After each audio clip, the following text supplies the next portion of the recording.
Please raise your hand if you are the users of WhatsApp, of Instagram, of Line, of Twitter.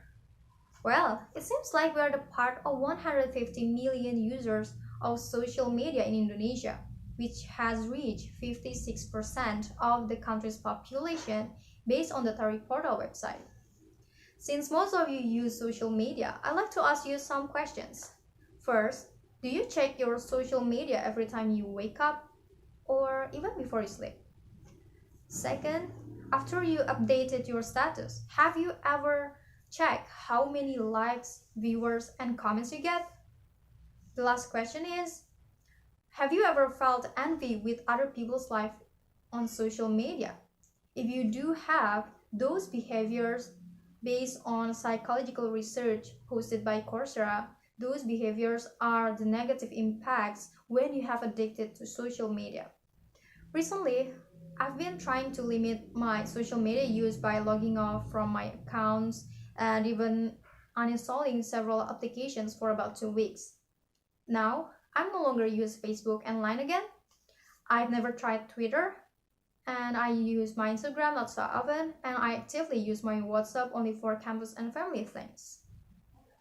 But I admitted that it's not that easy to be a caveman who gets lost about the new trends, new updates, but I'm still alive. The most important is I started to realize that I feel free because I need not to mind others people's life and their perspective about my existence. And also, I found something more beneficial to do. So today, I encourage you to change the way you use and think about social media. But first, let's look more closely at the social media addiction and the problems caused by it. According to Andresen in 2014, social media addiction is a behavioral addiction that is characterized by as being overly concerned about social media, driven by uncontrollable desire to use it until it interferes other aspects of daily life. The addiction that commonly happens to us is accessing social media before sleeping, which makes us sleeping late. Therefore, no wonder why Indonesia users spend the average time on social media up to 6 hours per day. But it will cause a long-term impact, as have been mentioned by the researchers of the University of Glasgow. When the time spent by the native users on social media is reducing the time spent sleeping.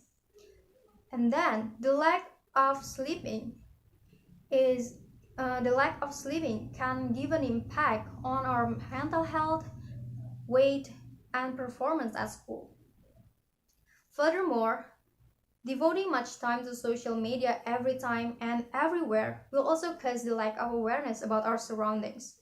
For instance, while hanging out with our friends or family, we upload every single moment we have to show how great our times is. But as a result, we forget about the real enjoyment of our quality time and tend to enjoy the reactions from our followers. In psychological perspective, Nasrullah says being active in social media is one of the way to show popularity and existence. The impact is even more worse when you consider the mental health consequences that are associated with the addiction, such as depression, anxiety, and stress. As written by cyber psychology, getting likes and nice comments will stimulate our brain to release dopamine that makes us feel happy. But when our photos get criticized or don't get many likes, it can cause depression and even anxiety. There are many cases when people get depressed and even commit suicide because of getting bullied in social media. Then, the purpose of social media is no longer to connect it with others, but to show the perfection to get others' attention. The question is, what can we do to avoid those impacts? Should we stop using social media? No, it doesn't mean we have to stop using it. Remember, these amazing platforms are helpful to fulfill our the needs of human being to get connected and interact with others. So the solution is by becoming a wise user who is able to take the benefits from social media. Firstly, you may limit your social media usage by using it only for important things, such as using WhatsApp for study or working from home, and keeping in touch with your relatives, and using YouTube to practice your listening skills, and many more. Secondly, by doing other things to avoid the desire to use social media. You may be asking, during this quarantine, how come you limit that? Exactly, at first I felt like bored, like I don't know what should I do instead of scrolling my timeline, but actually there are many things that we can do that we can do which have been procrastinated by our social media addiction, such as doing our homework, assignments, doing our hobbies, or helping your mothers. Lastly, instead of following or subscribing people who love to share their life, it would be great if we follow people or channel which share about knowledge and beneficial things. So I hope you will change the way you use and think about social media.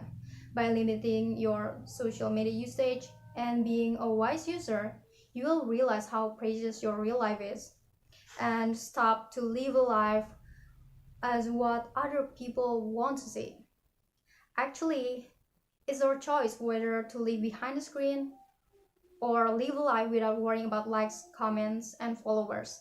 At the end, the decision has always been in our hands. Thank you.